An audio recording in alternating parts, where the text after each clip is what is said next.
네, 안녕하십니까. 네, 오늘은 유기태 질소와 무기태 질소에 대해서 말씀을 드리겠습니다.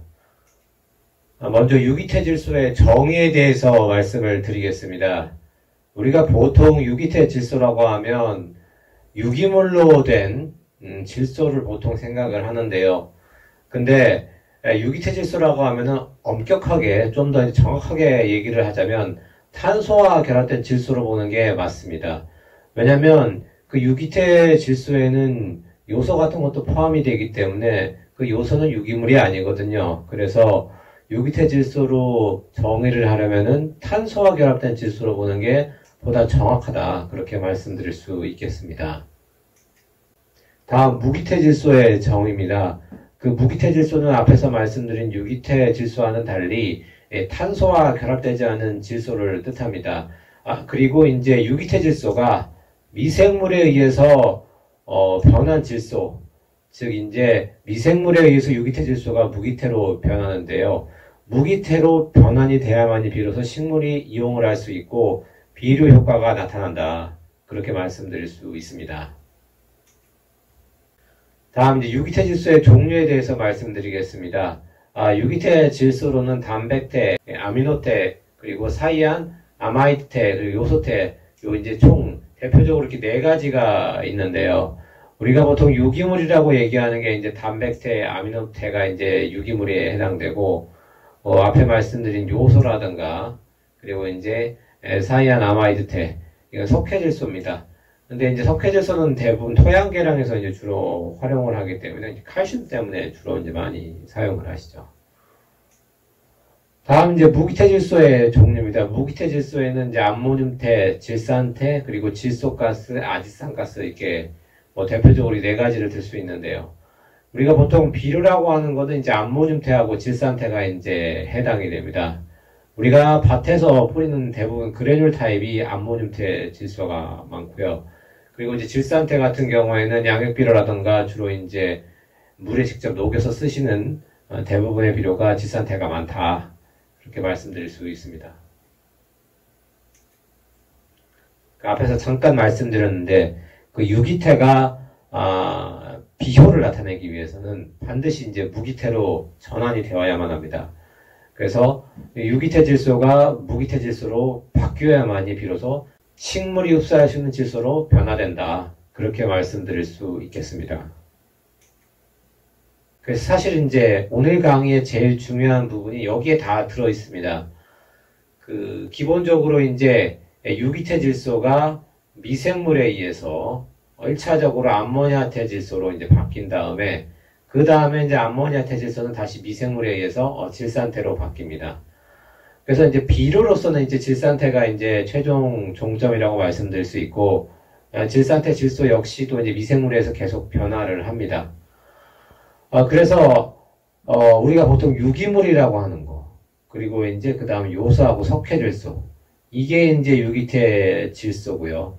그리고 밭토양 같은 데 뿌리는 그래놀 타입의 비료 그런 것이 대부분 암모니아태 비료다. 그리고 우리가 물에 녹여서 쓰는 그 대부분의 비료가 질산태 비료다. 그래서 대부분의 식물은 사실은 질산태 비료를 주로 사용을 합니다. 그리고 이제 암모니아태 비료 같은 경우에는 벼하고 차가 이제 주로 이제 많이 흡수를 합니다. 물론 이제 수경재배할 때 암모니아태 성분을 물에 녹여서 이제 직접적으로 이제 공급은 하고 있습니다. 근데 보통 우리가 암모니아태 그 질소가 너무 높을 경우에 이게 양이온이기 때문에요. 칼슘 흡수를 억제할 수 있다고 합니다. 그래서 그런 어떤 기량작용을 좀 예방하기 위해서 총 질소의 한 10% 정도만 암모니아태 비료를 조성을 짠다. 그렇게 말씀드릴 수 있겠습니다. 그래서 사실 여기서 제일 중요한 거는 미생물입니다. 미생물의 역할이 중요하다. 우리가 이제 유기질 비료를 언급하면서 미생물의 역할을 중시하는데요. 그 유기태 질소가 이제 무기화되는 과정에서 미생물의 역할이 굉장히 중요합니다. 그리고 이제 미생물이 땅에 활발히 증식을 해야만이 땅의 건전도도 높아진다. 물론 이제 모든 미생물이 다 식물에 좋다고는 볼 수 없지만 그 많은 미생물이 식물에 긍정적인 영향을 끼칩니다. 그래서 땅심하고도 굉장히 밀접한 연관이 있는 게 미생물이다. 그렇게 말씀드릴 수 있겠습니다. 그래서 사실 이 내용이 어떻게 보면 되게 이제 간단한 내용이지만 이제 유기질 비료를 취급을 하고 유기질 비료를 사용하시는 분들한테는 상당히 좀 중요한 내용이다. 그렇게 말씀드릴 수 있겠습니다.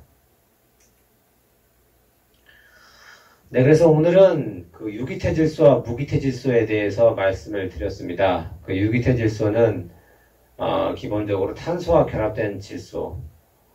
이렇게 보는 게 이제 가장 합리적인 정의고요. 또 무기태질소는 탄소와 결합되지 않은 질소. 그래서 유기와 무기를 구분하는 게 탄소다. 그렇게 보시면 가장 합리적인 구분이라고 말씀드릴 수 있습니다. 그래서 이제 유기태질소의 종류로는 단백태, 아미노태, 그리고 사이안, 아마이드태, 그리고 요소태가 있고요. 그리고 무기태질소의 종류로는 암모늄태, 질산태, 질소가스, 아질산가스가 있습니다. 그래서 무기태질소 중에 비료로서 해당되는 것은 암모늄태와 질산태 이 두 가지고, 그리고 대부분의 식물은 질산태를 주로 많이 사용을 한다. 그리고 암모늄태 같은 경우에는 벼와 차가 많이 사용을 한다. 그렇게 말씀드릴 수 있겠습니다. 그리고 유기태질소가 무기태질소로 변화되어야만이 비로소 식물이 흡수를 하고 비료 효과가 나타난다. 그렇게 말씀드릴 수 있겠습니다. 그래서 오늘 내용은 이전 강의에서도 제가 몇 번 말씀드렸습니다만은 이 질소의 변화는 상당히 중요합니다. 특히 이제 유기질 비료에서 무기화되는 과정은 굉장히 중요하기 때문에 한번 언급은 해야겠다고 생각을 해서 오늘 강의를 준비를 했습니다. 사실 이제 앞에서 말씀드린 미생물 같은 경우에도 조금 더 이제 세분화되면은 미생물의 학명이라든가 이런 것이 굉장히 좀 많이 있습니다. 근데 이제 그런 내용까지 파고 들어가면 너무 또 어렵기 때문에 그냥 간략하게 미생물이라고만 말씀을 드렸습니다. 혹시 이제 본 강의 내용에서 궁금하신 부분이라던가 조금 더 이제 세세하게 알고 싶으신 분께서는 이쪽으로 연락을 부탁드리겠습니다. 네, 그러면 오늘 강의 마치도록 하겠습니다. 감사합니다.